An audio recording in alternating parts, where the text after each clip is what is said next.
President Trump.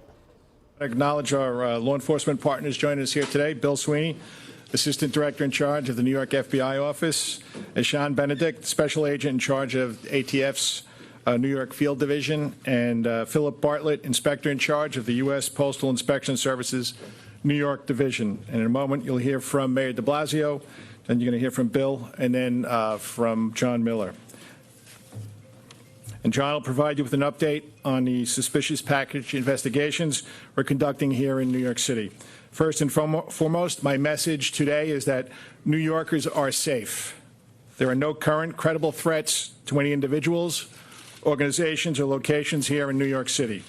New Yorkers are safe, but everyone, all 8.6 million residents and the millions of visitors who come here every year, should always remain vigilant and aware of their surroundings. As always, I urge people to alert us to anything that might seem strange or out of place, or anything that makes them feel uncomfortable. They can flag down a cop, call 911, or call our toll-free counterterrorism number, which is 1-888-New York City SAFE, and that's for anything new or if someone has information about any of the incidents this week in New York. We don't underestimate the difference even one person can make towards our collective safety, and neither should the people of New York City. I want to reiterate, as I did yesterday, and as I do anytime we talk about far-reaching investigations of this nature or of any other kind, that nothing we do in law enforcement we do alone. Through our Joint Terrorist Task Force, comprised of professionals from the agencies you see here today and others, we are investigating all of this with great precision. And I can say with certainty that we will identify and arrest a person or people responsible for these acts. Make no mistake, New York City's intelligence and counterterrorism capabilities are second to none. Every day of the year, not just this week, our detectives and analysts are constantly poring over the threat stream as we proactively deploy our resources around the city as needed. And you're seeing that today, too, out of an abundance of caution.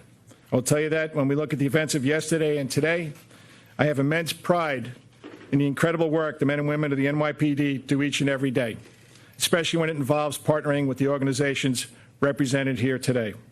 I'll conclude by reminding everyone that law enforcement professionals do not care about the politics behind these acts. What we do care about is keeping the public we serve safe. That's it. That's the job, fighting crime and keeping people safe. And through the full and willing partnership of everyone who lives in, works in, and visits New York City, will make the safest large city in the United States even safer. Mr. Mayor. Thank you very, very much, Commissioner. I want to express my appreciation to all the men and women of the NYPD who have done an outstanding job yesterday and today addressing this situation, and to all of our partners, federal and state partners. Everyone has been working together to address this forthrightly. Now, look, one of the things that we emphasize in a moment like this is that you're going to see a lot of police presence. It's important that we proactively take steps to protect those who have come under attack. Clearly, what we've seen in the last few days is an attack on media outlets, an attack on prominent public figures. We're going to make sure there's expanded presence as long as we need it to show very vividly that New York City takes these issues seriously, that we are defending people who are coming under attack, that part of how we protect the democratic process is to show that threats like this are not taken lightly. So expect that presence, and I know that for those who have gone through this in the last few days, that's a presence that they appreciate greatly.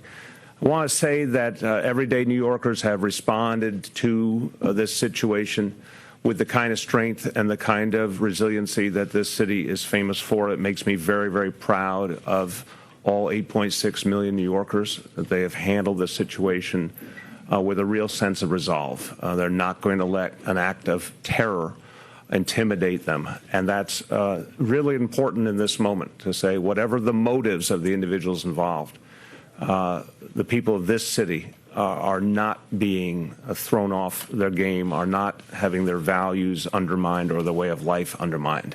New Yorkers are standing strong right now. And the last thing I want to say is, in a moment like this, there's a lot of concern, there's a lot of fear.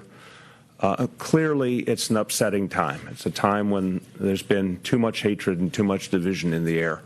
And in that context, people can feel powerless. I want to remind people that everyone has an opportunity to play a positive and constructive role here. First of all, helping law enforcement. This is something that everyone can do. If you have any information at all that you think could help law enforcement to address this situation, share it with law enforcement immediately. Let them be the judges of the value of the information. Don't hold it back. So many times, and I agree with the commissioner, law enforcement ultimately has proven they will find the perpetrators, but so many times it's because an individual, a citizen, stepped forward with information that really led to the key breakthrough. If you have information, share it. If you're concerned about packages that could arrive at your home or your workplace, you see something that worries you, reach out to the police, get their involvement to address the situation. People can be part of solving this immediate challenge. But finally, we all can be a part of solving the bigger situation that we're facing as a society, as a nation. A tone of civility, a tone of mutual respect is something we all can create. We shouldn't just ask, what are the most prominent voices doing? We also have to ask the question, are all of us treating each other with respect, treating men and women in law enforcement with respect, people in the media who report the news, treating them with respect? This is something that we all have to do as a way of addressing a crisis like this, and we can, and I have great confidence that we will. Thank you. Thank you, Mr. Mayor. Thank you, Jimmy. Right now, the FBI Joint Terrorism Task Forces around the nation are fully engaged on this investigation. We are working quickly to process and analyze relevant information from the suspicious packages recovered over the last few days. We will continue to do so for as long as it takes and until there is a resolution. This is a nationwide investigation involving multiple jurisdictions coast to coast. To give you a sense of scope, just here on the New York JTTF, agencies ranging from ATF, the U.S. Postal Inspection Service, the Secret Service, the NYPD, the New York State Police, and dozens of other federal, state, and local agencies are working shoulder to shoulder. I want to thank those partners for their efforts, their collaboration, and hard work. Much of their leadership is in the room with us today. I also want to personally thank the hundreds of men and women that are up the street working on this together. The FBI will continue to focus all of the resources at our disposal to identify and apprehend the individual or individuals responsible for these acts. The investigation is still in its early stages. I have said this each time that we have faced similar situations, but it bears repeating today. It is vitally important that we do not inadvertently disclose information that could adversely impact our investigation or a future prosecution. The public understands the need for this level of operational security, and for that reason, I will not be able to answer specific questions on what we know. What I can say is that at various times over the last few days, 10 suspicious packages were located at multiple locations in New York, Maryland, Florida, Delaware, and Los Angeles. Law enforcement responded, and each package was collected by experts, and examinations are now underway at the FBI lab in Quantico. As to the devices located in New York, which contained a powder, the initial analysis indicates that the powder in those particular envelopes did not present a biological threat. Other analysis is ongoing. However, it is worth repeating that any device could be considered potentially dangerous and treated as such until proven otherwise. We continue to advise the American public to remain vigilant, as it does remain possible further packages have been or could be mailed. These devices should be considered dangerous. Report any suspicious package to law enforcement, and it is worth repeating, do not touch, do not move, do not handle any suspicious or unknown package. Leave it to the law enforcement professionals. We are also asking the public to call us with any information you may have. We have set up a hotline nationwide. That hotline is 1-800-CALL-FBI, and we also have a link set up where you can provide information via the internet at tips.fbi.gov. We are actively investigating tips you have already provided. Please continue to assist us with our efforts. A moment of your time can make a great difference towards resolving this investigation. Thank you.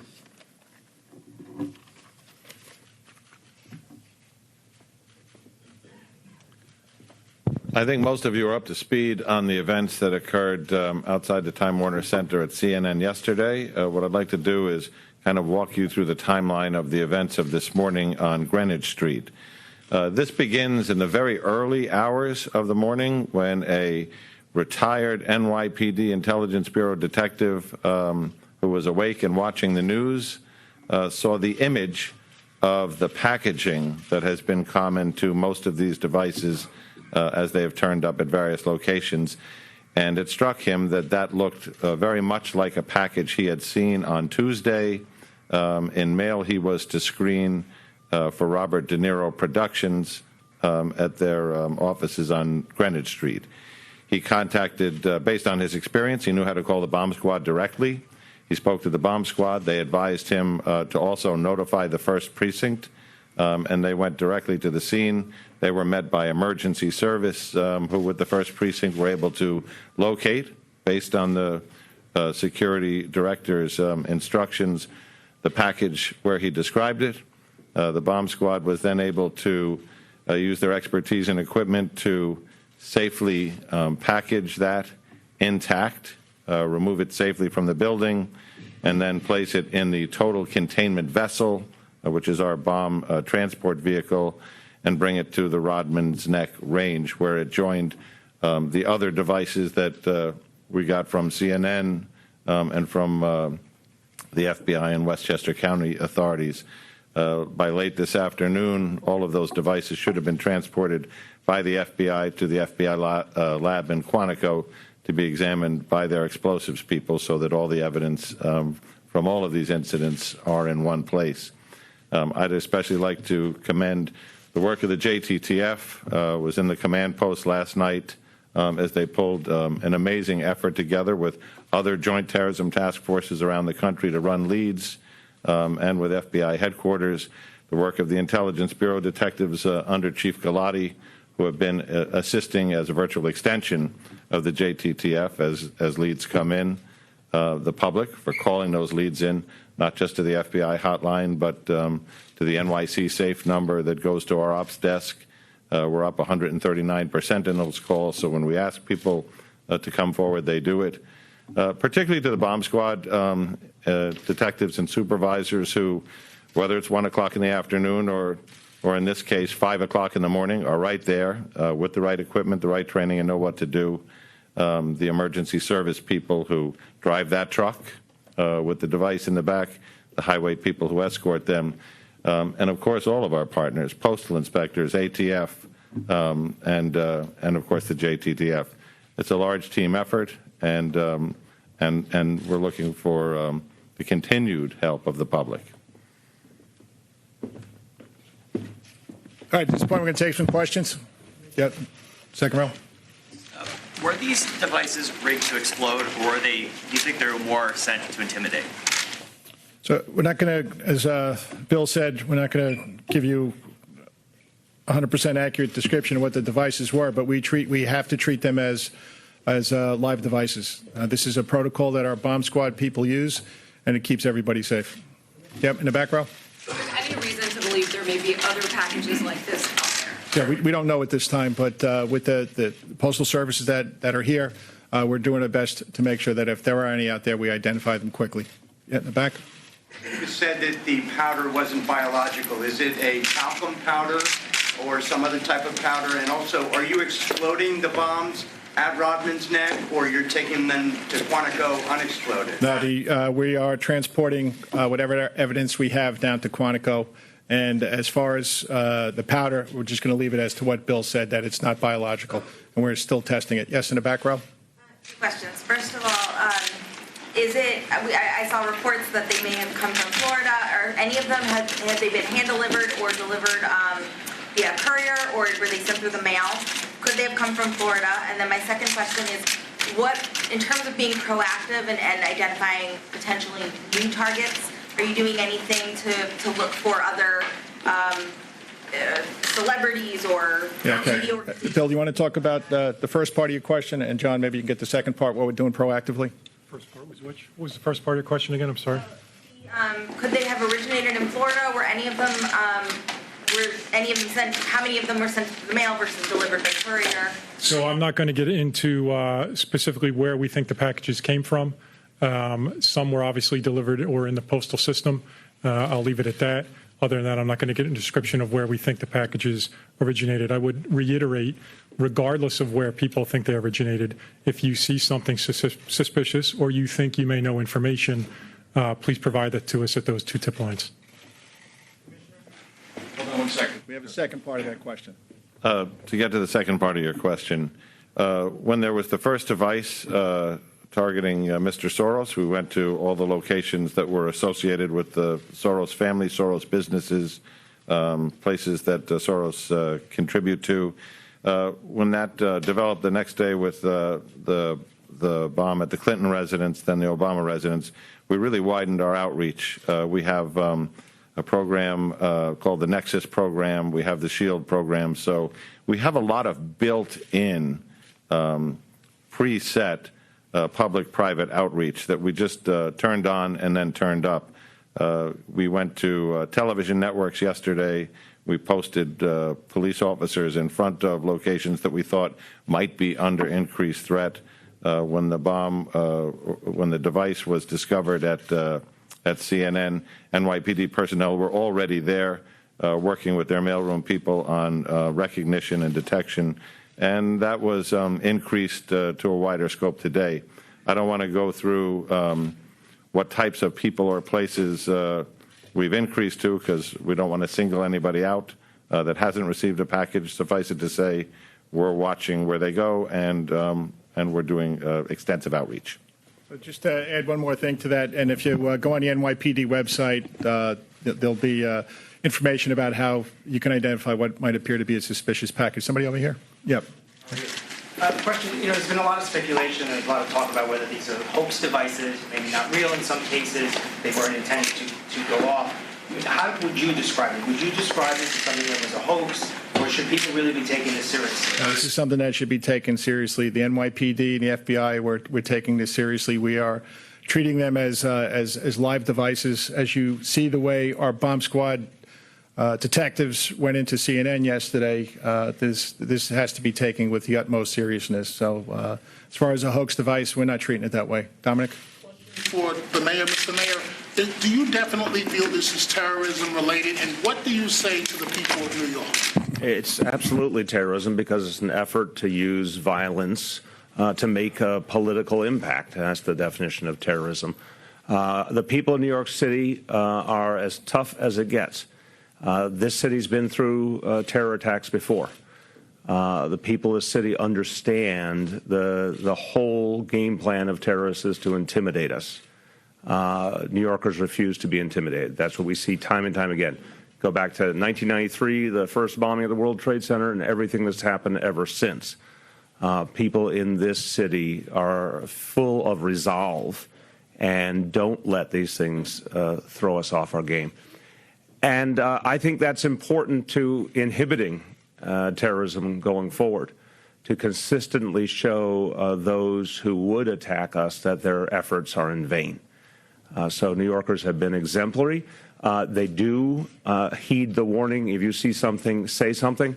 But I want to remind people, because we see this a lot, people should not hesitate. Sometimes someone's looking at something, they're concerned, they think, oh, maybe I should call, maybe I shouldn't.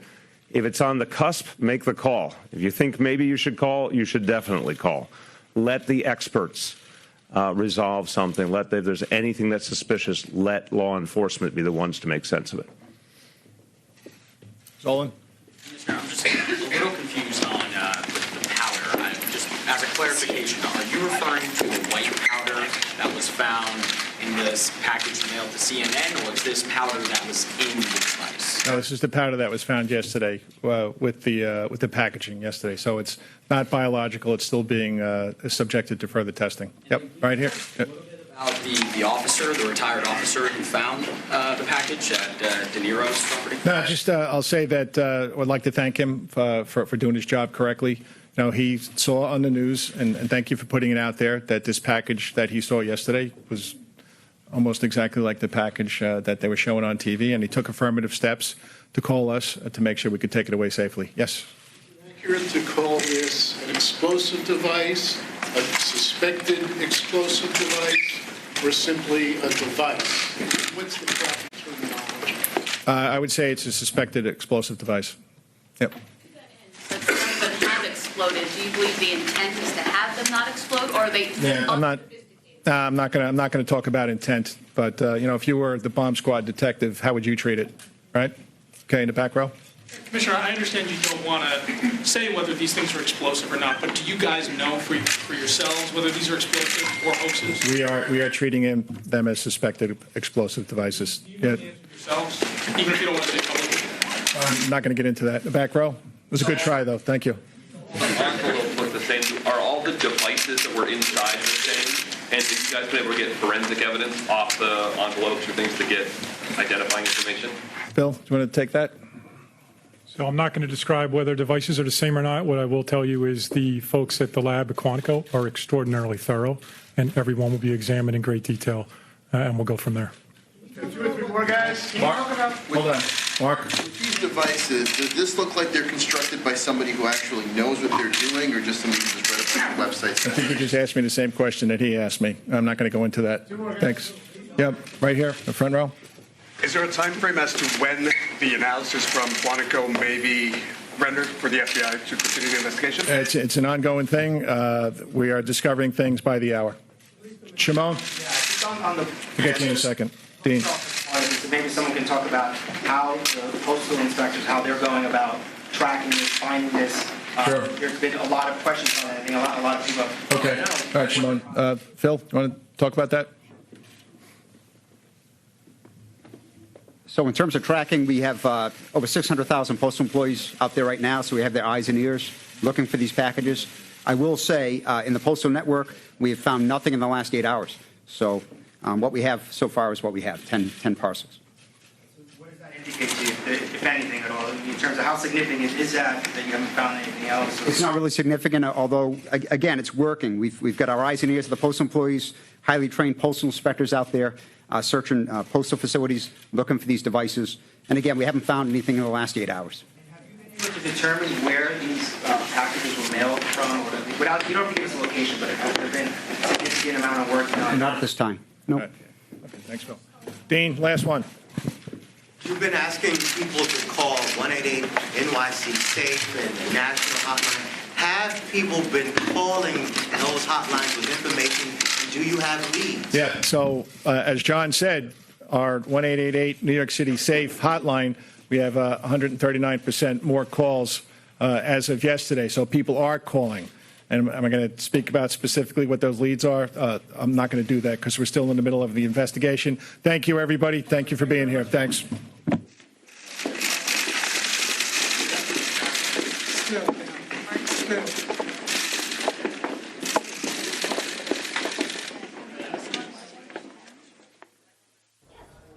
We've been listening into NYPD giving us an update of the situation there following bomb threats throughout New York City and the country, in fact. NYPD confirming that they are learning things hour by hour regarding these explosive devices. We heard the mayor of New York City, Bill de Blasio, saying that this is in fact terrorism.